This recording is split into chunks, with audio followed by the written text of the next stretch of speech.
everybody, SuzyQue here and welcome to QueAquatics and Exotics. And today I'm putting together some footage of the Bioactive Bearded Dragon enclosure I just made. I actually made two different kinds of bearded dragon enclosure. I want to show you what I made, how I made them, and why I made two different ones with two different humidity levels. So come on along and check out my Bioactive Bearded Dragon enclosure.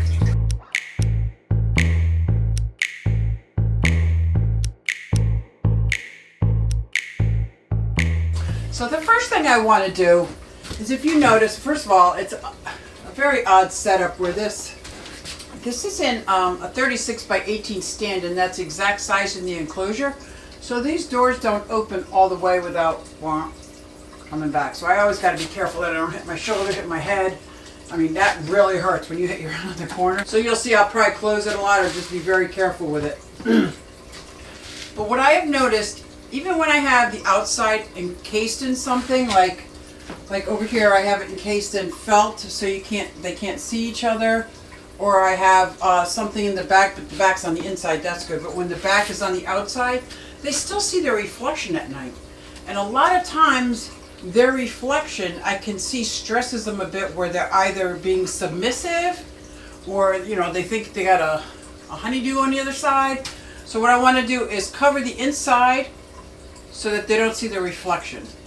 This is the same footprint of a 40-gallon breeder, 36 by 18. It's not a whole lot of space for a bearded dragon. I'd much prefer a larger footprint.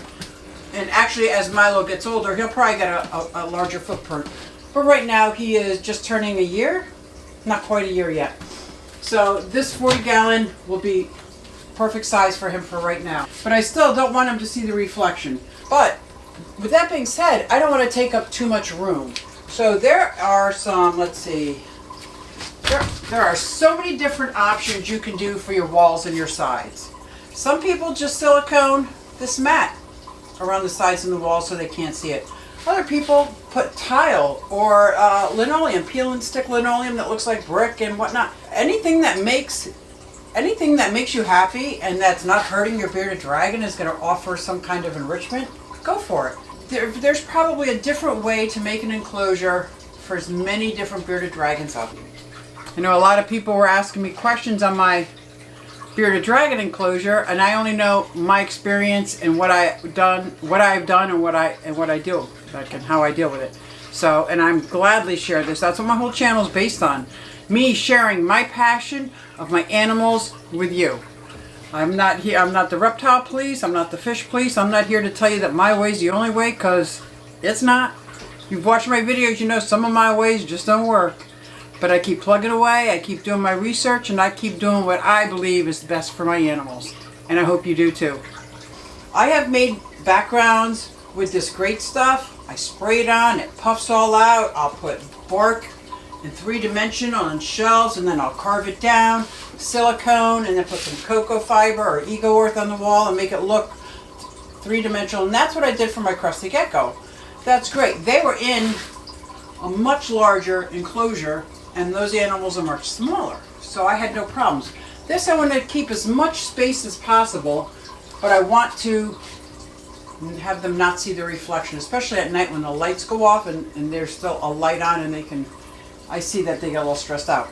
I'm just going to put silicone all over the glass, and then I'm going to put cocoa fiber just enough so that there's no reflection.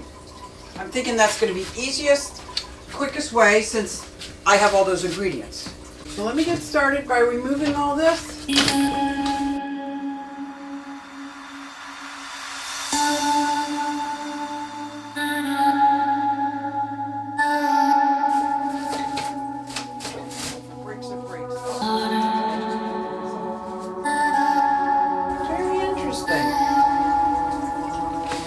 Guys. So this is the back, and that is a mealworm, and I'm going to imagine all these are mealworms. Keep that in mind if you have one of these styrofoam backings. Oh, there's another mealworm. Oh, that's the same one. That's the same one. So I'm going to get started here. I'm going to do one wall at a time. I'm going to use silicone. I'm going to wipe it all over the walls, and then I'm going to put cocoa husk. I think it's cocoa husk. Doesn't really matter if you use plantain soil, eco earth, or cocoa husk, because I'm just putting it on the walls. I'm just putting it on the wall so they can't see the reflection. I definitely have to wear gloves because I have to go to work and I can't go to work with black hands.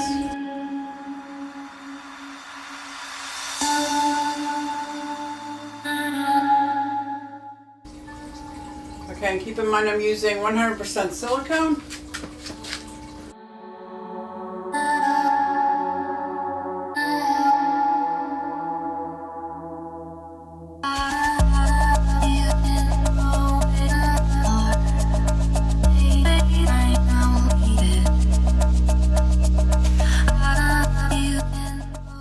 Gotta be careful not to rub, because when you rub, you're actually taking it off.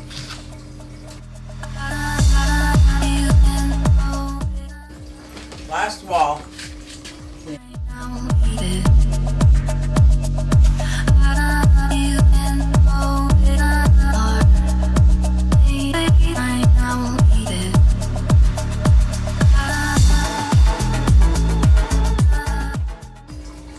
think I got it all. Let's take a closer look. Okay, so now when you go in, when it dries, this is what's going to be the wall. So there's not going to be a whole lot of reflection. Yep. Oh, I forgot this front little piece. I'm going to get that now.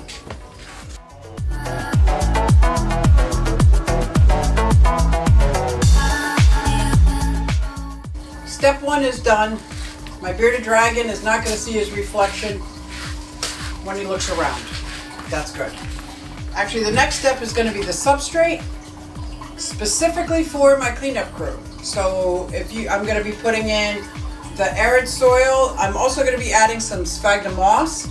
And you might think, wow, it's sphagnum moss. That's very moisture. It retains moisture. It's a bearded dragon tank. We can't do that. But it's so low to the ground, and it's basically for the cleanup crew. Now I'm going to put in some pretty big wood chips throughout the whole thing on the bottom, and then finish with the bearded dragon substrate. So first I'm going to put the substrate in for my cleanup crew. Let's get started. Now I have made my own substrate in the past, the substrate mixture, and it's of like 5 or 6 different ratios, reptile soil, sand, leaf, bark, cocoa husk. I've gone through all that. And it works very well, and it keeps the humidity level down. But the Bio dude sells a Terra Sahara just for desert lizards, and he has also perfected it. So this time I was going to set this up, I didn't have all those separate different kinds of substrates that I need to mix together. So I'm just using his, and we're gonna check this out. So he says once you add this level down, we're going to have to thoroughly moisten it. I also have to add a little layer of my sphagnum I was talking about for the cleanup crew, and some wood chips and leaf litter, because as it breaks down, the cleanup crew will eat that. So I'm going to mist this down. We're not going to take a humidity reading while I'm misting. So then I'm going to mix it up a little bit. Kind of packing it down a little bit too. Now keep in mind, I'm still going to put his substrate that he's been used to on top of this for familiarity. Do I need to do that? Probably not. I just want to. So my bearded dragon, I'm going to do that.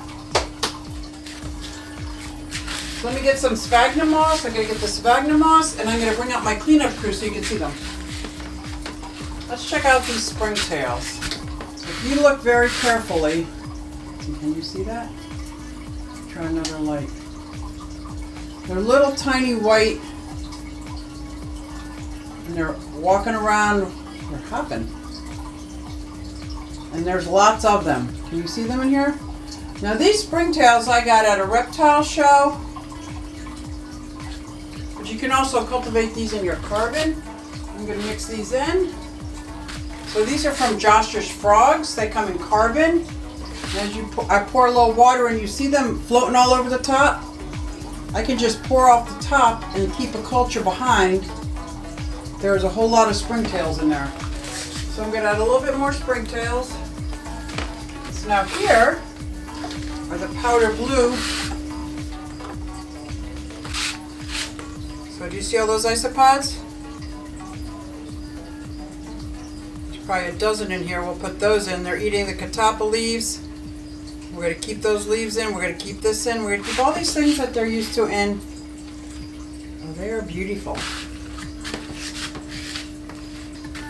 So I've got them in here. And I have another couple cultures, all powder blue, I believe. My daughter and I went to the reptile show and we each got some. So it's a really good cleanup crew. So now that I have the substrate in there for the cleanup crew, I'm going to pack it in a little bit. So now it's time for the hardscape. I'm going to put back most of the things that he had before, because I know he likes those things. You want to be really careful, because bearded dragons dig. They love to dig and burrow. That's good. That's what they do. So I'm going to be clearing out a spot under the substrate and make sure my rock formation is on glass. I don't want to sit it on soil and then have the bearded dragon start digging and shift everything. So I'm going to carve out a spot for the rock to make sure that it can't go anywhere. Make sense? And I'll have the thermostat is right sitting on top of the rock, so as the rock heats up and it gets to 101 degrees, it'll turn off and keep it, maintain it right around a little over 100. And the same thing with this rock. I'm going to dig it down to make sure it's touching glass. Then I have this lovely item. So I'm sure in some enclosures this is used as a water bowl, but for my guy I love to put his salads in here, and his salads are usually pretty dripping, or I'll put worms in here and he can use this. But I could use it for a water dish if I wanted. I just don't usually put a water dish in their tank. So I'm going to keep this on this side so I can keep a close eye on it, because if he doesn't eat all his salad, I got to get rid of it. I don't want it sitting in here too long. Now I have some plants. I love filling these things up with plants. Do I think he's going to stomp all over them and eat them? Absolutely. That's okay. I'll replace the plants. But I think it has a lot of enrichment and he loves to chow down on them. So it's funny. I have two different plants, aloe plants. This one has been sitting in his soil. I wash off, and what I do is I wash off all the dirt from the store, and then I'll either plant it in the tank directly or keep it in a pot. So I'm going to do one of each so we can compare the difference. And it's not going to be by his hot spot, that's for sure. So we got the two aloes. Now I'm going to add a dracaena or a dracaena, and I give all my plants and roots a thorough washing. So I also have some chicks and hens. I'm going to put some chicks and hens in here and grow them around that rock. So I have been growing these in my own soil for about 2 months now, just waiting for this. All you have to do is take everything out of the flat, rinse off all the roots, put back your own organic soil or reptile soil that you're going to be using, put it right back in the flat, and leave it out in the sun for a while. It'll take root, it'll grow. I wait for that initial shock to get over with before I bring it in here, before I transplant it again and go through a whole nother shock. And like I said, if he likes to chomp on these and stomp on these and play with these, have at it. You might be thinking, there's no plants in the desert. So if you go online to a beardeddragon.org, you can see all the different plants that are safe for them to, if they want to eat. Now, am I saying this is an exact replica of where he comes from? Absolutely not. But I'm saying everything in here is safe and fun, and I'll keep the humidity level down. And these succulents, oh my gosh, he just absolutely will chew these apart. These succulents, you will go through these. I'll probably replace these every couple weeks. As long as you go at the plants with that idea that they're here for him to stomp on, to destroy, that's fine. If you don't want to do plants, that's fine too. It'll still be a banging enclosure with your cleanup crew and everything else. I think I want one of these mother-in-law plants. Now these are very small mother-in-law plants. So these Sansevieria came right from the store, so I'm going to wash off the roots as well. Here's a variegated succulent that would add a lot of dimension to it. Be as creative as you want to be. Just make sure that the dragon needs, you provide. The rest is all fluff. So he's going to have his gradient heat. He's going to have a super hot spot right up here on top. It's going to come over here. He's also going to have a cool height if he wants, which mine has never used a cool height, but he can also dig and burrow. So now that I have this done, I am going to put back his familiar scent, smell, and substrate. When I took it out, now the substrate is the same as he's had it, just the walls, they're not reflective, and there's a little more edibles, and now I got to put some wood in here to make it climbing because he loves to climb. So here is his wood that he's used to, and then even though these are desert animals, I am going to top it off with a little bit of leaf litter. It's mostly for the cleanup crew. I'm going to add some cork bark as well. I have small pieces lying around. Now let me know if you have any questions in the comments below. I'll gladly answer any questions you may have. My advice to you is do some research, watch about why there's like 100 different ways to make them, and find one that works for you and your dragon. So these are the two enclosures. This one is Clementine's, which is at about 50% humidity. And this one is Milo's. He's a regular bearded dragon, and his enclosure is at 32 to 35% humidity. You can go all the way up to 40% humidity with the bearded dragon. Hi baby, what you looking at? He's got such an attitude, man. Such an attitude. So can you see that? So this not only measures the ambient temperature, which is 93, and that's on his like halfway between his hot side and his cool side. It says at the high today it was at a 35% humidity, and at the low it was at 32, and right now it's at 34. That's perfect. That's perfect. You can go up to 40. I'm going to put this in this one and see if it gives me a different reading before I finish filming. And the reason this one's at 50% humidity is because it's for Clementine. She is my silkback bearded dragon. She's in a perpetual state of shed. She gets baths at least once a day, sometimes twice a day. She gets misted down. Her tank has a little bit higher humidity, and she gets a lot more like wet worms, like the green hornworms and waxworms. She gets a little bit of lotion put on her. I don't want to get into the controversy of whether you should be breeding this kind of bearded dragon or not. I saw her in the store, and she was just a love. She just wanted to be held and loved and walked around with. She still likes that. That's Clementine, who's sitting there soaking up in her new bioactive enclosure. And really the only difference that I did between the two is in this, on the bottom, the first layer has a very thin layer of sphagnum moss for the cleanup crew.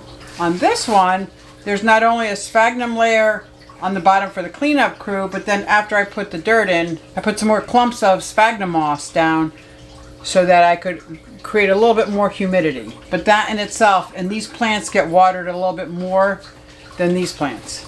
So that's the only difference. So setting up this bioactive bearded dragon, keeping humidity, currently is at under 35%, but I'd be happy if it even went under 40%. Perfect for this little guy. This bearded dragon needs about 50% humidity. So thanks everybody for coming along and checking out. I know a lot of people don't like Clementine or what she stands for, but you know what? And I love her, so genetic deformity and all. And she does need a little bit more humidity, so I have to do a little bit extra for her, but it's all good. I'll do whatever it takes to keep her happy and healthy the rest of her life. So thanks for coming along and checking out that bearded dragon enclosure and my regular bioactive bearded dragon enclosure from Milo, who is staring at me because he wants more worms. Thanks guys, and I'll see you next time.